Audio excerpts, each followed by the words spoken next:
कहानी की शुरुआत होती है कुछ दोस्तों से जो रात को मजे से पार्टी कर रहे होते हैं, लेकिन उनमें से एक लड़की बिल्कुल चुपचाप उदास बैठी होती है। जब सभी फ्रेंड्स उस लड़की को देखते हैं तो वो सब उसे पूछते हैं कि आखिर क्या वजह है, तुम इतनी उदास क्यों हो। वो बताती है कि मार्केट में एक नया ऐप लॉन्च हुआ है जो डाउनलोड करने वाले को उसकी डेथ कब होगी उसका एग्जैक्ट टाइम बता सकता है। वो लड़की बताती है कि मैं इसलिए उदास हूँ क्योंकि आज सुबह मैंने भी इस ऐप को डाउनलोड किया है और जब मैंने इस ऐप को ओपन किया तो उसने बताया कि मेरी मौत आज से ठीक 15 दिन बाद होने वाली है। ये सुनकर सभी दोस्त उस लड़की पर हंसने लगते हैं और मजाक मजाक में ये सभी उस ऐप को डाउनलोड कर लेते हैं। ये लोग शर्त लगाते हैं कि ऐप के मुताबिक जो सबसे जल्दी मरने वाला होगा उसे टेबल पर रखी सारी ड्रिंक्स अकेले खत्म करनी पड़ेगी। ऐप डाउनलोड करने से पहले सभी को एक यूजर एग्रीमेंट यानी टर्म्स कंडीशंस दिखती है और मेरी तरह ये लोग भी उसे बिना पढ़े एक्सेप्ट कर लेते हैं। उसके बाद सभी को अपनी लाइफ का काउंटडाउन दिखने लगता है। अब सब बारी बारी अपनी जिंदगी का बचा हुआ टाइम सभी को दिखाने लगते हैं। कोई 20 साल जीने वाला था तो कोई 60 साल। लेकिन कोर्टनी परेशान नजर आती है। जब वो अपना मोबाइल फोन दोस्तों को दिखाती है तो उस ऐप के हिसाब से उसके पास सिर्फ 3 घंटे बचे हुए थे।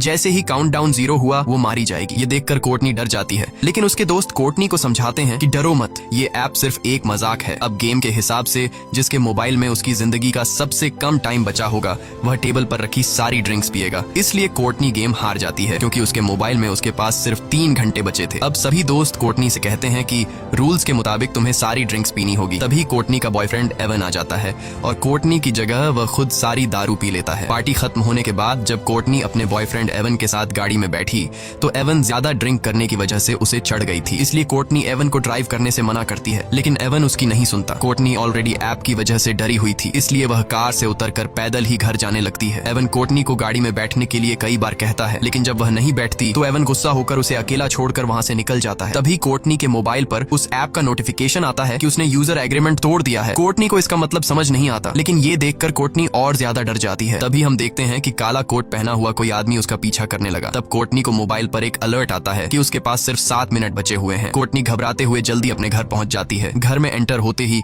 उसके कानों में अजीब सी आवाजें आने लगी और ऐप का अलर्ट भी लगातार बजता रहता है, जिससे तंग होकर वह मोबाइल को ऑफ कर लेती है। लेकिन फोन अपने आप ऑन हो गया और फिर से काउंटिंग शुरू हुई। आखिर में कोई अनजान चीज कोर्टनी को ऊपर खींच लेती है और ठीक काउंटडाउन खत्म होते ही नीचे गिरने से कोर्टनी की मौत हो जाती है। यहाँ हमें पता चलता है कि ये ऐप कोई मजाक नहीं बल्कि सच में इंसान की जिंदगी का बचा हुआ टाइम बताता है। वहीं दूसरी तरफ हम देखते हैं कि कोर्टनी का बॉयफ्रेंड एवन ने अपनी कार ठोक दी है। एवन की जान तो बच गई, पर जिस सीट पर कोर्टनी बैठने वाली थी उसमें एक पेड़ की एक बड़ी लकड़ी घुस गई थी, यानी असल में कोर्टनी की डेथ इस तरह होने वाली थी। उसके बाद हम हॉस्पिटल में क्विन नाम की एक नर्स को देखते हैं जो ट्रॉली लेकर एक पेशेंट के रूम में जाती है। वह देखती है कि पेशेंट बिना नाश्ता किए रूम से बाहर निकल गया है। क्विन जानती है कि इस वक्त वो मरीज कहाँ पर होगा, इसलिए वो सीधा उसके पास जाती है। यहाँ हम देखते हैं कि वो मरीज कोई और नहीं बल्कि कोर्टनी का बॉयफ्रेंड एवन है। एवन बहुत ज्यादा घबराया हुआ होता है। वो क्विन को काउंटडाउन ऐप के बारे में सब कुछ बता देता है कि कैसे उसकी गर्लफ्रेंड ने ये डाउनलोड किया था और ठीक उसी टाइम उसकी मौत हुई जो टाइम इस ऐप ने बताया था। क्विन एवन को समझाती है कि ये बस एक इत्तेफाक होगा। भला कोई ऐप किस तरह से किसी इंसान को उसके मरने का टाइम बता सकता है। वो उसे रिलैक्स करके सर्जरी के लिए तैयार करने की कोशिश करती है, लेकिन एवन सर्जरी के लिए किसी भी कीमत पर तैयार नहीं होता क्योंकि अब उसने भी काउंटडाउन ऐप डाउनलोड कर ली थी। ऐप के हिसाब से एवन के पास जिंदा रहने के लिए सिर्फ 19 घंटे बाकी थे और ठीक 19 घंटे बाद एवन की एक सर्जरी होने वाली है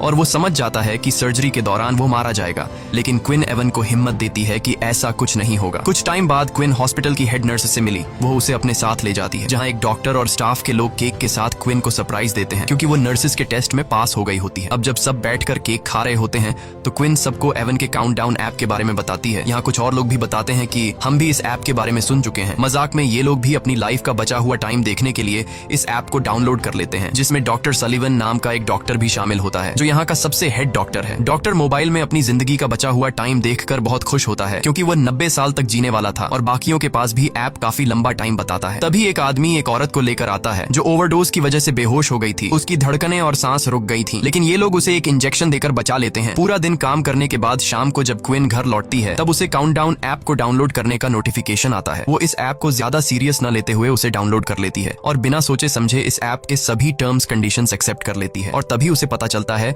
कि उसकी जिंदगी के सिर्फ 2 ही दिन बचे हैं। ये देखकर उसे कुछ अजीब लगता है, लेकिन क्विन इसे नजरअंदाज करके घर पहुंच जाती है। क्विन की फैमिली में उसके पिता और उसकी छोटी बहन जॉर्डन होती है, जबकि क्विन की मॉम 1 साल पहले कार एक्सीडेंट में मारी गई। अगले दिन हॉस्पिटल में एवन को दिखाया जाता है जो बहुत ही ज्यादा घबराया हुआ होता है क्योंकि उसके मोबाइल पर उसकी लाइफ का टाइम धीरे धीरे कम होता जा रहा था और अब बस उसकी जिंदगी के कुछ ही मिनट बचे थे। वह सर्जरी कराने की बजाय हॉस्पिटल से भागने का डिसाइड करता है। जैसे ही वह भागने लगता है तभी उसके मोबाइल पर नोटिफिकेशन आता है जिसमें बताया जाता है कि उसने यूजर एग्रीमेंट तोड़ दिया। यहाँ हमें पता चलता है कि जब कोई इस ऐप के जरिए अपने लाइफ के बचे हुए टाइम को देख लेता है तब वह अपनी मौत को टाल नहीं सकता। जिस तरह से कुछ दिन पहले एवन की गर्लफ्रेंड कोर्टनी ने कार से उतरकर पैदल जाकर अपनी मौत को टालने की कोशिश की थी, तब उसने यूजर एग्रीमेंट तोड़ दिया था और वो मारी गई। अब इसी तरह से एवन भी सर्जरी न करवाकर अपनी मौत को टालने की कोशिश कर रहा है। अब ये खुद को बचा पाएगा या नहीं, चलिए जानते हैं। एवन जैसे ही आगे बढ़ने लगा तभी एवन को शीशे में पीछे से काला साया नजर आता है, लेकिन जैसे ही एवन पीछे मुड़कर देखता है तो वहाँ पर कोई भी नहीं होता। तभी अचानक सामने का शीशा टूट गया। ये देखकर डर के मारे एवन भागकर सीढ़ियों के पास जाने लगा। वहाँ पहुँचते ही अचानक बिजली चली जाती है। तभी उसे किसी के कदमों की आवाज सुनाई देती है। जब वो अपने मोबाइल फोन का टॉर्च ऑन करता है तो सामने उसे अपनी गर्लफ्रेंड कोर्टनी नजर आती है, लेकिन उसकी गर्लफ्रेंड एक डीमन बन चुकी थी। वह उससे भागने लगता है, लेकिन जल्दबाजी में उसका मोबाइल नीचे सीढ़ियों पर गिर जाता है और कुछ देर बाद वो भूत एवन को भी मारकर सीढ़ियों से नीचे फेंक देता है। क्विन जब हॉस्पिटल आती है तो उसे पता चलता है कि एवन सीढ़ियों से गिरकर मर गया। ये सुनकर उसे एवन की बातें याद आने लगती हैं, जब वो पिछले दिन बार बार क्विन से कह रहा था कि इस ऐप के हिसाब से वो 19 घंटे बाद मारा जाएगा। इसलिए अब क्विन को भी शक होने लगता है कि क्या सच में इस ऐप ने तो एवन को नहीं मारा। अपने शक को यकीन में बदलने के लिए अब वो सीधा उस जगह पर पहुंचती है जहां पर एवन की बॉडी को रखा गया था। वो एवन का फोन उठाती है और उसे चेक करने की कोशिश करती है, लेकिन इस फोन पर एवन का फेस लॉक लगा हुआ था, जिसके लिए वो एवन की बॉडी से कपड़ा हटाती है और उसके मोबाइल फोन को उसके फेस के सामने लाकर स्कैन करती है, जिससे मोबाइल का लॉक खुल जाता है और वो देखती है कि इस ऐप का काउंटडाउन 0 पर पहुंच चुका है। अब क्विन को भी पूरा यकीन हो जाता है कि ये ऐप मजाक नहीं बल्कि रियल है। जैसे ही उसका ध्यान मोबाइल से हटकर एवन के फेस पर पड़ता है तो एवन का सर अपने आप मुड़कर उसकी तरफ देखने लगता है। वो घबराकर जल्दी से उस लाश को वापस फ्रीजर में रख देती है। अब क्विन को डर लगने लगा कि कहीं ये सब उसके साथ भी तो नहीं होगा, क्योंकि ऐप के मुताबिक अब उसके पास सिर्फ एक दिन ही बचा था और कल वो अपने पिता के साथ अपनी माँ की कब्र पर जाने वाली थी, जिससे वो समझ जाती है कि रास्ते में जरूर उनका कोई एक्सीडेंट होगा जिसमें क्विन मारी जाएगी। इसलिए क्विन अपनी मौत को टालते हुए अपने डैड को कॉल करती है और कल के दिन कब्रिस्तान जाने का प्लान कैंसिल करती है। तभी क्विन के मोबाइल फोन पर एक नोटिफिकेशन आता है कि उसने यूजर एग्रीमेंट तोड़ दिया है। ये देखकर वो बहुत ज्यादा परेशान हो जाती है। तभी डॉक्टर सलिवन उसे रूम में बुलाकर पेशेंट की हेल्प करने को कहता है, लेकिन यहाँ डॉक्टर के इरादे कुछ और ही थे।